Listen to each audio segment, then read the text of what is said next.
ஆனால் ஆண்டவர் செய்கிற விதம் அதுன்னா அந்த வே ஆஃப் டூயிங் இட் அது கிரியேட்டிவிட்டியாக இருக்கும், வேற மாதிரி இருக்கும்.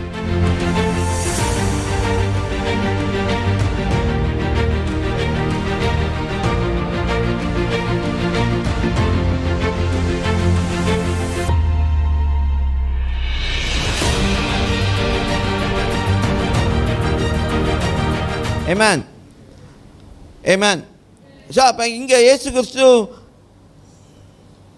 விசுவாசத்தின் மூலமாக தான் சுகத்தையே கொடுக்குறாரு. ஆஹா, விசுவாசம் இல்லாமல் சுகத்தை யாரும் பெற்றது கிடையாது. அதனால தான் அவர் கேள்வி கேட்டார் போல நினைக்கிறேன். நீ நம்புறியா நான் இதை செய்ய முடியும்னு? நான் நம்புகிறேன். இதா பெற்றுக்கோ. இல்லைங்களா வந்து பாருங்கள், சொன்னார் பெற்றுக்க, முடிஞ்சு. இன்னொரு கட்டம் நம்ம பார்க்குறோம், அதே குருடன் தான், இதே சேமா நாளில் இன்னொரு குருடன். என்ன கதைனா, அவனுடைய கண் மணி இருக்குல்ல, அந்த உள்ளுக்கு கண், அந்த கண்ணோடைய அந்த பால் இல்லை. ஒரு கண் இருக்குது ஆனால் சுத்தம். இன்னொரு கண் வந்து அந்த உள்ளுக்குள்ள அந்த பாலே இல்லை, ஐபால் இல்லை. சரியா? அப்போ தான் என்ன செய்றாரு,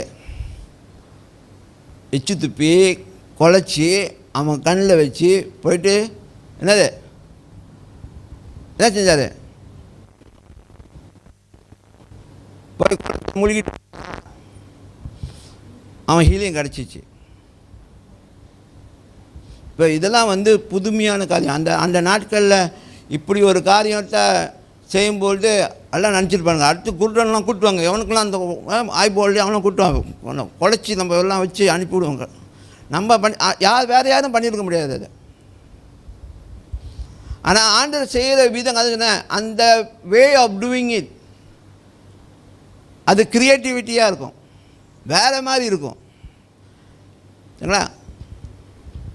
எனக்கு தெரிஞ்சு ஒரு பிரசங்கர் சுகமாக்கும் ஊழியத்தில் வயிற்று வலினா ஓங்கி வைத்து குத்துவாராம்.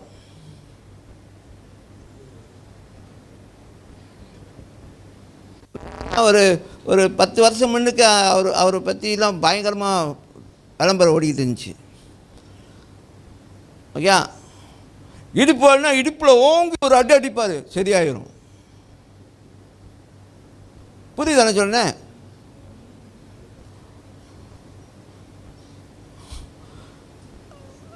யோசிப்பேன் நான், இந்த ஆள் என்ன அப்படி செய்கிறாரு, வர்றவங்களுக்கு சுகத்தை கொடுக்க சொன்னால் இவர் வயிற்றில் குத்துற, வயிற்று வலி, அவனுக்கு வயிற்று வலியோடு வரான், ஓங்கி வயிற்றில் ஒரே குத்து, அப்புறம் வலி வச்சு நல்லா போயிடும், அவன் ஹீல் பண்ணிட்டு போகிறான்.